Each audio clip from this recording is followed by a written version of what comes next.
Hello everyone, welcome to all of you. मैं हूं आपका होस्ट और दोस्त सिद्धार्थ पांडे।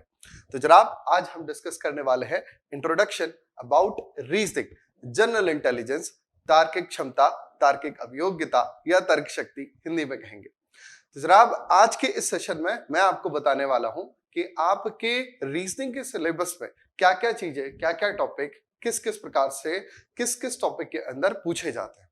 ठीक है, तो चलिए शुरू करते हैं हमारा आज का सेशन बिना किसी देरी के। तो देखिए, जो रीजनिंग शब्द है इसे किन किन भागों में बांटा गया है, सबसे पहले मैं आपको वो डिस्कस करता हूं। बेसिकली मैं रीजनिंग को 3 पार्ट्स में डिवाइड करके आपको साथ डिस्कस करूंगा, आपको पढ़ाऊंगा, आपके साथ डिस्कस करूंगा। ठीक है ना? जहां पर सबसे पहला टाइप होगा आपका वर्बल रीजनिंग का। ठीक है, वर्बल रीजनिंग का। दूसरा टाइप है आपका नॉन वर्बल रीजनिंग का, और तीसरा टाइप है आपके लॉजिकल रीजनिंग का।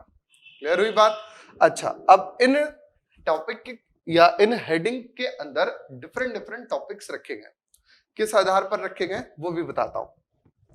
तो जनाब, वर्बल रीजनिंग के अंदर जो टॉपिक्स लिए गए हैं उसे अगर देखा जाए तो ऐसे सभी टॉपिक्स जिन्हें आप रीड कर सकते हैं, प्लस राइट कर सकते हैं, प्लस सीन यानी कि देख सकते हैं, है ना?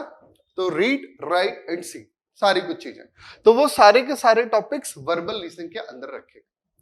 वहीं नॉन वर्बल रीजनिंग के अंदर मैंने वो टॉपिक्स को रखा हूं जिन टॉपिक्स को आप सीन कर सकते हैं, राइट भी कर सकते हैं, लेकिन रीड नहीं कर सकते। इनमें जो बातचीत होती है आप उन्हें पढ़ नहीं सकते। कैसे सर? आइए एक एग्जांपल के थ्रू आपको दिखाता हूं। जैसे कि यहां पर आपको एक इमेज दी गई हुई है।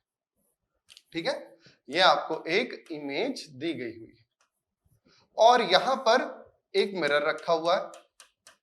अब आप बताइए कि यहां पर क्या इमेज बनेगी। ठीक है, तो क्या आप इस क्वेश्चन को पढ़ सकते हैं? This is your question. क्या आप इस क्वेश्चन को पढ़ सकते हैं? नहीं, देख आप रहे हैं, लिखा मैंने है, लेकिन आप इन सवालों को पढ़ नहीं सकते। तो इस प्रकार के पोर्शन को मैंने रखा हुआ है नॉन वर्बल रीजनिंग के अंदर।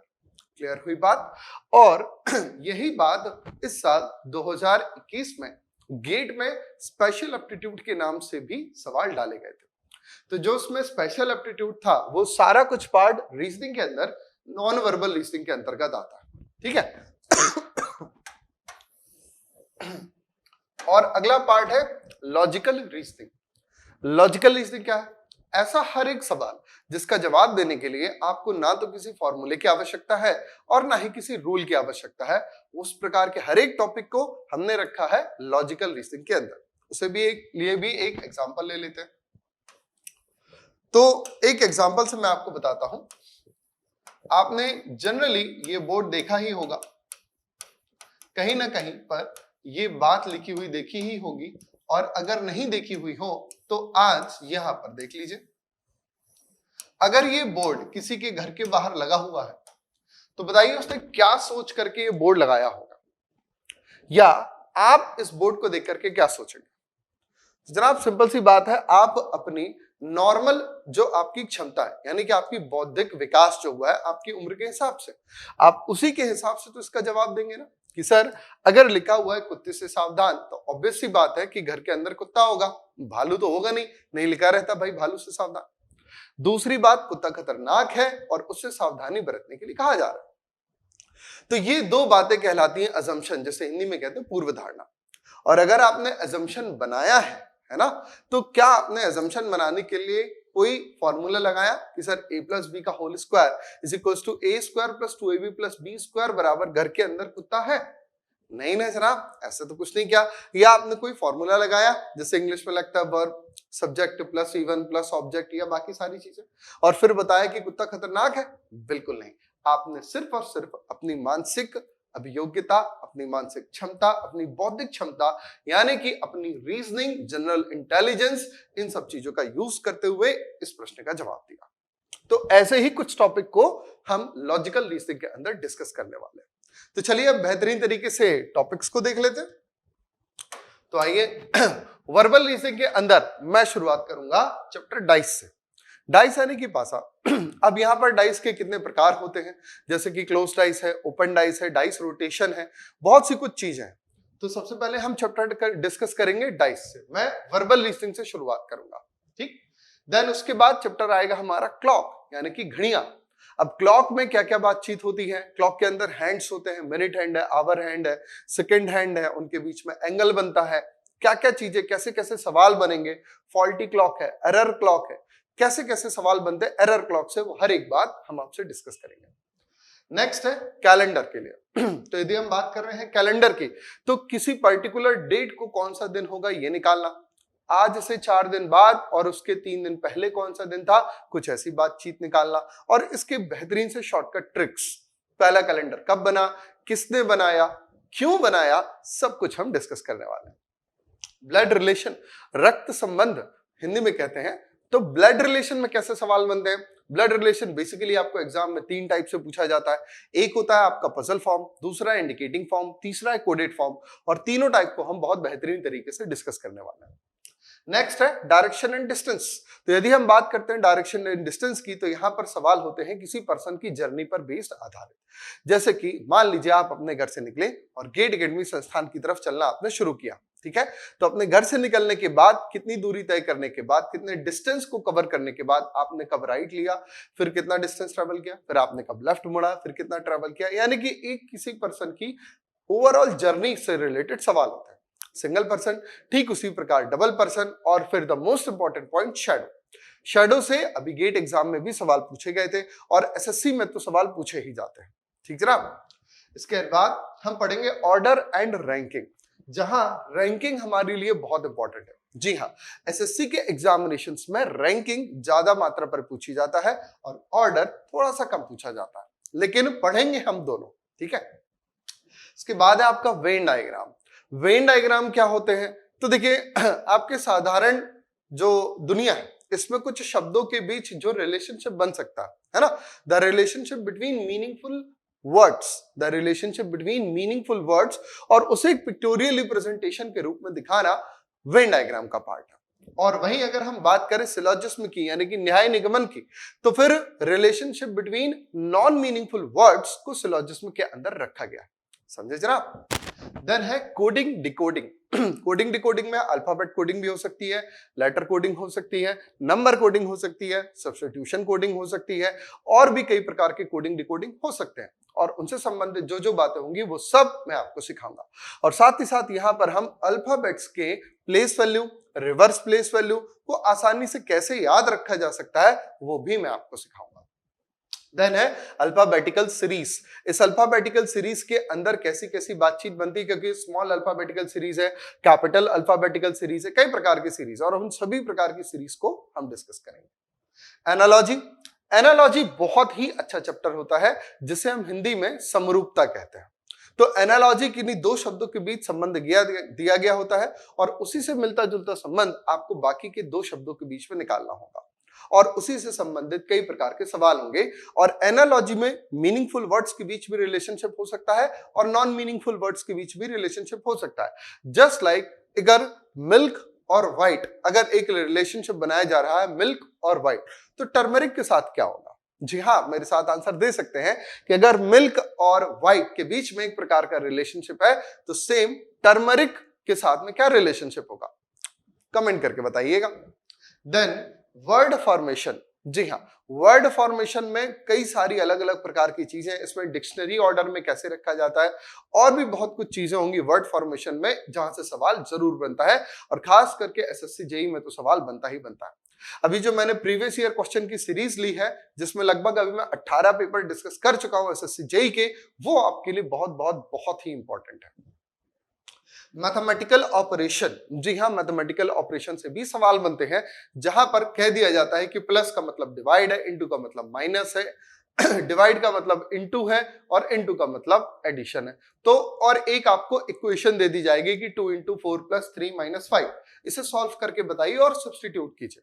तो मैथमेटिकल ऑपरेशन से कैसे कैसे सवाल बनते हैं वो सारे आपको दिखाएंगे, और साथ ही साथ प्रीवियस ईयर पूछे गए जितने भी सवाल होंगे हम वो सारे डिस्कस करने वाले हैं। जी हाँ, लाइन से सारे के सारे डिस्कस करने वाले हैं। देन है सिटिंग अरेंजमेंट। सिटिंग अरेंजमेंट का पार्ट आपके एग्जामिनेशन में बहुत थोड़ा सा आता है, बहुत ही थोड़ा सा। ये खास करके टॉपिक है बैंकिंग इंडस्ट्री के लिए। देन है पजल। पजल आपको एसएससी एग्जामिनेशंस में तो दिखाई नहीं देंगे, लेकिन ये बैंकिंग एग्जामिनेशंस में जरूर दिखाई देता है। वही इनइक्वालिटी, इनइक्वालिटी से हम कुछ ना कुछ थोड़ी बहुत जानकारी जरूर लेंगे, बेसिक नॉलेज, क्योंकि एसएससी जेई के प्रीवियस ईयर पेपर में अगर मैं 2017 की बात करूं तो 2017 के ईच एंड एवरी पेपर में इनइक्वालिटी से सवाल डाला गया था। 18, 19, 20 में तो नहीं डाला गया, लेकिन 21 में डाल दिया। तो हमको वो चीज भी बननी चाहिए। देन मशीन इनपुट आउटपुट से आपको कुछ भी नहीं आता, लेकिन वो वर्बल रीजनिंग का पार्ट है, इसीलिए मैंने इंक्लूड करके रखा हुआ है। ठीक है। अब हम बात करते हैं हमारे नॉन वर्बल रीजनिंग वाले पार्ट की। तो सबसे पहला चैप्टर इसमें मिरर एंड वाटर इमेजेस। तो मिरर की पोजीशन के अकॉर्डिंगली ही मिरर और वाटर दोनों ही प्रकार की इमेजेस बनती है।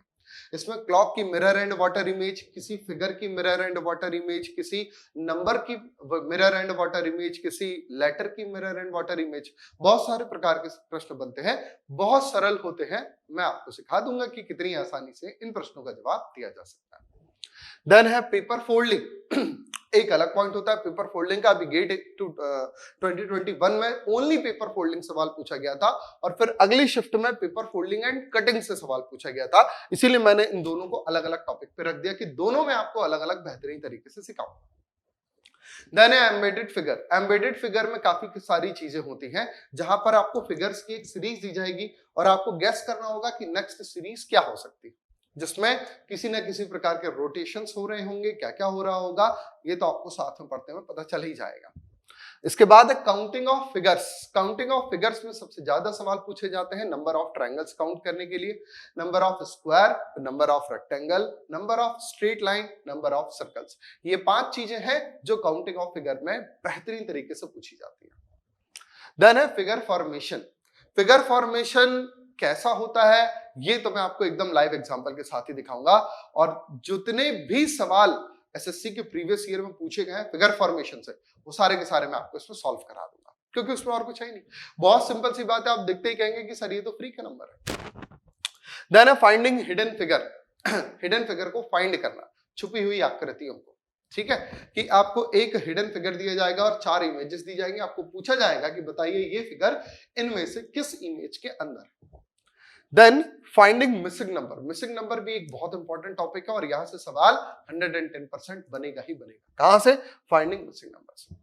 अब हम बात करते हैं लॉजिकल रीजनिंग की। तो लॉजिकल रीजनिंग में सबसे पहले मैंने रखा हुआ है statement and course of action को। कोर्स ऑफ एक्शन का मतलब हुआ आपके निर्णय लेने की क्षमता। आपको कोई एक सिचुएशन या प्रॉब्लम या कंडीशन दी जाएगी और आपको उस सिचुएशन को डील करते हुए सबसे बेस्ट डिसीजन लेना। जैसे कि अगर शहर में आग लगी हुई है तो आप सबसे पहले क्या करेंगे? आप सबसे पहले क्या करेंगे? आपसे पूछा नहीं जाएगा, आपको ऑप्शन दिए जाएंगे, लेकिन वो ऑप्शन इतना आसान नहीं होगा कि सर हम फायर ब्रिगेड को फोन करेंगे। इतना आसान ऑप्शन नहीं होगा। वहां पर कैसे कंफ्यूज कराया जाता है, आपको कैसे अपना सवाल चुनना है, अपना जवाब चुनना है, वो मैं आपको सिखाऊंगा। देन है statement and argument. Statement and argument बहुत सिंपल सी बात है। सपोज कीजिए कि आप एक जज है और 2 वकील हैं, यानी कि आर्गुमेंट, बहस मतलब होता है, आर्गुमेंट का मतलब सिंपल सा क्या है? बहस। तो इसके 2 पक्ष होते हैं। एक पक्ष ऐसा होगा जो स्टेटमेंट के सपोर्ट कर रहा होगा कि यस ऐसा होना चाहिए, और दूसरा ऐसा होएगा कि नहीं ऐसा नहीं करना चाहिए, है ना। जैसे कि कहा गया कि दहेज लेने वाले सभी व्यक्तियों को फांसी की सजा दे देनी चाहिए। तो एक पर्सन कहेगा हाँ दे दो, दूसरा पर्सन मना करेगा कि नहीं मत दो। लेकिन बस ऐसे नहीं, उसके साथ तथ्यों को रखा जाएगा कि क्यों करना है और क्यों नहीं करना है, दोनों ही बातें। Statement and conclusion. किसी वार्तालाप से निष्कर्ष क्या निकलेगा? क्योंकि जब भी आर्गुमेंट होता है तो किसी ना किसी हम कंक्लूजन पर, किसी रिजल्ट पर तो पहुंचते हैं ना। तो किसी पैसेज से कंक्लूड क्या किया जा सकता है या इन्फ्रेंस क्या निकाला जा सकता है, वो सारी बातें इसमें होगी। देन है आपका स्टेटमेंट एंड अजम्पशन, पूर्व धारणा। कुत्ते से सावधान वाला एग्जाम्पल, किन्हीं 2 लोगों की आपस की बातचीत को देखते हुए आपको बताना होगा कि अगर किसी एक पर्सन ने दूसरे पर्सन से कुछ कहा तो आखिरकार क्या सोच करके कहा। जैसे कबीर ने प्रीति से कहा कि कॉलेज के बाद बाहर मिलना, तो अब कबीर ने कुछ ना कुछ तो सोचा होगा जो उसने प्रीति से कहा। तो अब कबीर ने क्या सोचा होगा, आपको दिए गए ऑप्शंस में से चुनना होगा। ठीक है। फिर है डिसीजन मेकिंग। डिसीजन मेकिंग एक बहुत अच्छा पार्ट होता है, लेकिन एसएससी एग्जामिनेशंस में नहीं पूछा जाता। और है डेटा सफिशिएंसी। डेटा सफिशिएंसी में कोई नई बात नहीं होती। जो टॉपिक्स यहां पर लिखे हुए हैं इन्हीं में से कहीं ना कहीं एक बार सवाल बनता है। और एक टॉपिक और है आपका मैट्रिक्स। मैट्रिक्स को भी अगर हम देखें तो ये हमारे पास एकदम फ्री के नंबर होते हैं, बहुत ही ज्यादा आसान होता है, रो एंड कॉलम का कॉम्बिनेशन होता है, ठीक है, और उन सब चीजों को सॉल्व करने में बड़ा मजा आता है। तो ओवरऑल ये है कहानी। अगर आप एसएससी जेईई एग्जाम के लिए प्रिपरेशन कर रहे हैं तो आपको 25 क्वेश्चन मिलेंगे, सॉरी 50 क्वेश्चन मिलेंगे रीजनिंग के पार्ट में से, ठीक है, 50 क्वेश्चंस। बाकी अगर आप सीजीएल के लिए कर रहे हैं तो उसमें 25 क्वेश्चंस है, सीएचएसएल के लिए कर रहे हैं तो उसमें 25 क्वेश्चंस है। तो एसएससी के जेईई वाला जो पार्ट है उसमें 50 क्वेश्चंस होते हैं रीजनिंग के। तो भाई दमदार पार्ट है, क्योंकि जब पेपर 1 क्लियर होगा, जब आप वहां से स्कोर करोगे तभी तो पेपर 2 दे पाएंगे, ठीक है। आई थिंक आपको आपके सिलेबस का इंट्रोडक्शन, आपको अंदाजा हो गया होगा कि हम रीजनिंग में क्या क्या पढ़ने वाले हैं जनाब। Clear to all? SSC JE and all state JE exam full course for civil engineering ये लॉन्च किया जा चुका है। आप अपना रजिस्ट्रेशन करा सकते हैं, सीट बुक कर सकते हैं, और इस कोर्स की बेसिक फीस है 14,000 rupees, but 10th of March तक आपके लिए स्पेशल ऑफर चल रहा है, जहां पर आप इसे सिर्फ 7,000 रुपए में बुक कर सकते हैं और अपनी पढ़ाई कंटिन्यू कर सकते हैं। तो ये थी कहानी, और हमने आज इंट्रोडक्शन के बारे में सब कुछ जान लिया। आई होप आपको चीजें क्लियर होंगी और बस तरीके से, बेहतरीन तरीके से हम आपके साथ ये सारी चीजें डील करने वाले हैं। एसएससी जेईई का कोर्स में आपको लगभग 700 आवर्स का कोर्स प्रोवाइड किया जा रहा है, और सिर्फ 7,000 रुपीज में। So all the very best for your future. Thank you.